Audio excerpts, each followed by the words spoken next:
Hello and welcome. After slicing and dicing, reading and rereading, adding and subtracting, I still ended up coming to the same stop.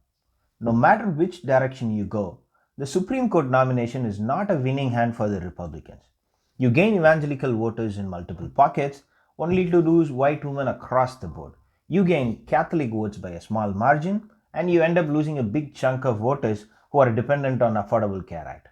The Republicans did fill the courts around the country with conservative judges and pushed Kavanaugh through right before the midterms, but they still got swept away because the gains made by the appointments were nowhere near the loss it actually cost.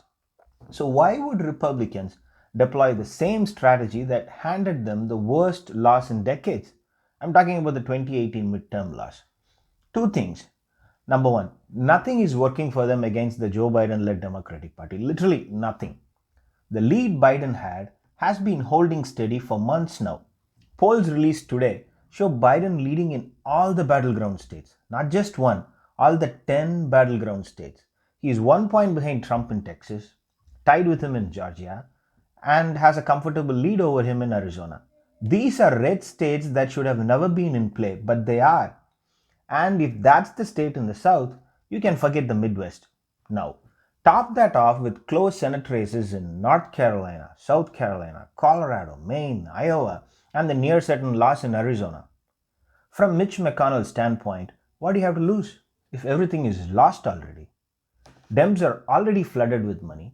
Instead of fighting 3 or 4 Senate seats, the Republicans are now fighting for 6 to 8 seats. So why not try a Hail Mary pass? If it stops the Republican voters from defecting to Democrats by just 1 or 2 points, then why not? I'm already losing, so why not risk everything and lose big if need be? Now, the second part that I did not understand was okay, Mitch McConnell has some reason for the Hail Mary throw, but why would Trump get along? He should tell him and the base, hey, do you want to fill that open seat? Me or Biden? So vote for me. Keep the seat open, make them crave for it, get re-elected, and fill it after January 20. So why is Trump eager to fill that seat? In the following clips, he and his assistant explain why they want to fill the seat in a hurry. Oh, I don't think so. We need 9 justices. You need that. With the unsolicited millions of ballots that they're sending, it's a scam. It's a hoax. Everybody knows that. And the Democrats know it better than anybody else. So you're going to need 9 justices up there. I think it's going to be very important because what they're doing is a hoax with the ballots. They're sending out tens of millions of ballots, unsolicited, not where they're being asked, but unsolicited. And that's a hoax. And you're going to need to have 9 justices. So doing it before the election would be a very good thing because you're going to probably see it because what they're doing is trying to sow confusion and everything else. And, you know, when they talk about Russia, China, and all these others, they will be able to do something here because paper ballots are very simple. Whether they counterfeit them, forge them, do whatever you want. It's a very Well, look, Lou, the president has a duty under Article 2 of the Constitution to appoint a new justice to the Supreme Court. But we respect the role of the Senate to advise and consent. But President Trump truly believes that the Senate should move thoroughly, thoughtfully, and quickly and move to consideration, a hearing, if needs be, and ultimately to a floor vote. Because we have major issues in the country today, and Lou, with all of the talk about universal unsolicited mail-in balloting, where we see states around the country that are now extending the deadline, there is a possibility that election issues may come before the Supreme Court in the days following the election, and all the more reason why we should have 9 justices on the Supreme Court to be able to resolve any issues that may arise then or on any other matter. So the American people expect us to do our job. President Trump, I know, is going through a process of evaluating potential nominees as we speak. The president will make that decision. He'll make the announcement of the woman that he'll be nominating to the Supreme Court, and we're just going to continue to work closely with Republicans in the Senate and maybe a Democrat or two that might see their way clear, as a few have in the past, to support the president's nominee to the Supreme Court of the United States. But we believe we should move thoughtfully, thoroughly, and quickly, and move to a vote on the floor of the Senate. So Trump is going along because we need 9 justices. You need that. With the unsolicited millions of ballots that they are sending, you're going to need 9 justices. And his assistant echoed the same theory. Need a full bench because we are going to have lawsuits and we know it long before the election. Now, wait a minute. Why is the one judge so important when he had already appointed 2? Don't they already have a 5-3 conservative bench? Wouldn't that be enough? Why so much risk for one additional judge? Here is the kicker. Trump wasn't aware of it initially.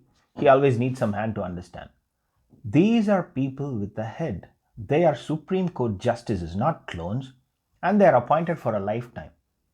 Unlike Trump, they respect the institution and understand the impact of their own words and actions. The 2 judges Trump had appointed, Gorsuch and Kavanaugh, do have a mind of their own. In 2019, both judges agreed only 88% of the time. Kavanaugh agreed with Roberts 92% of the time. They even tossed out the arguments Trump made about protecting his tax returns and financial information.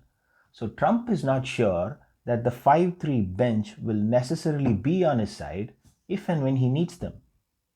So he and his assistant made it clear that they are going to the court after the election. So they want to add one more judge just to be sure. And I still don't think it guarantees them the outcome they want, but according to them, it's worth the risk. So now that Trump and Pence have made it clear that no matter what the result is, they are going to contest it. Okay, wait, I think that came out wrong. Now that Trump and Pence made it clear that they know the result and they are going to contest it, let us discuss what will happen when it gets to the Supreme Court. Trump can assume whatever he wants and believe that the judges he appointed owe him. But that's not what the judges will think. These are people who have worked hard all their life. They might have a conservative bent or a liberal bent, but they also think about their own pages in history. Lot more than what they can get and how much they can give. Presidents come and go, not Supreme Court judges. They have seen the outpouring of grief after RBG. Who wouldn't want to be immortalized when they all know that they truly have a shot at it? Will Chief Justice Roberts wants to be known as the man behind the 2020 election? Absolutely not. Neither will any of the 8 judges who are on the bench right now. Now our mind obviously goes back to the 5-4 verdict in 2000 which stopped the recount in Florida and handed over the presidency to Bush. We cannot help it, it did happen. It was indeed a complicated case, not a straightforward one. The court's reputation was damaged not because of the verdict but because of the 5-4 conservative liberal split in the verdict. If it was a 7-2 vote, no one would have ever discussed the ruling. But just because it happened once doesn't mean it has to happen again. Yes, it was messy, and no matter which direction that vote had gone, half the country would have accused the other half of stealing the election. But please remember that was an extremely close election and it all came down to few hundred votes in Florida, and 567 votes I believe. And then it came down to 1 vote in the Supreme Court. And despite what you are hearing, Bush did have a genuine argument in his favor during that election. That the state legislature was also getting ready behind the back to prepare a new set of electors to vote for Bush was a gross violation, but what happened in the Supreme Court was not. Can it happen again? Yes, it can. Only if there is a close election and only if Trump truly has a case to plead.